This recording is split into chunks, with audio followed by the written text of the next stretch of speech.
Welcome to Breakthrough Conversations with Coach Pete, and I'm Gloria Lybecker, his co-host. And so we were going to talk about what it's like when you're a kid and you get to go out on the playground and you get to meet new friends and you can have a lot of friends. Or maybe you're a kid and you went out on the playground and you didn't talk to anybody because you didn't know how to reach out and be relational with people. So we all have different experiences of what it was like to be a kid out on the playground. But what's it like now that you're an older kid? Maybe you're an old kid. Where's your playground at? How do you meet people? And how do you um, how do you find people that are your tribe or your herd? So what are some of your thoughts about that, Coach Pete? Well, those are all interesting questions, I think, because when we're growing up, most of us, do meet friends on the playground, on the ball field, in the park, at recess or in school, and so you're kind of naturally or easily thrown in with people, kids your age, right?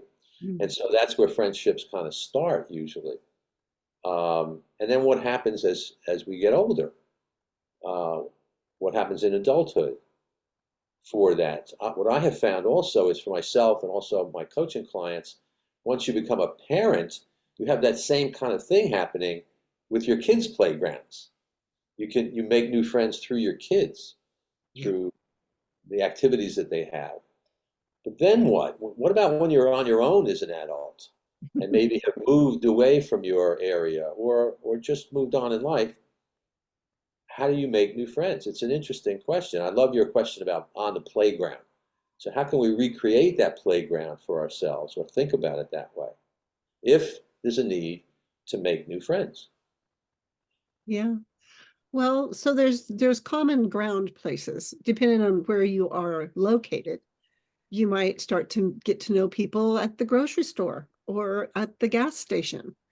Maybe you go to a gym and you get to know people there. Or if you are a person of faith, you go to a place where other people of faith join together and but there's some kind of either a hobby or an interest. And when you actually go out and about, then you can start to actually become social. You can be relational. And so for different people, that's going to look different. And depending on what impact you had as a child or what impact you had through school or through college or through work, there's different impacts that they affect different people differently. And so some people are going to prefer to be a stay-at-home person. They don't want to go out. They might be really happy with just dogs instead of people. Right, absolutely. Absolutely, that's true. Um, there's kind of a continuum of how we are in life. Introvert, extrovert. That's one way of Yeah. talking. Maybe alone time is really important to you. Mhm. Um, that's really significant, more so for other people. So it's good to figure out where you are on that continuum, to know what makes you happy, what brings you joy.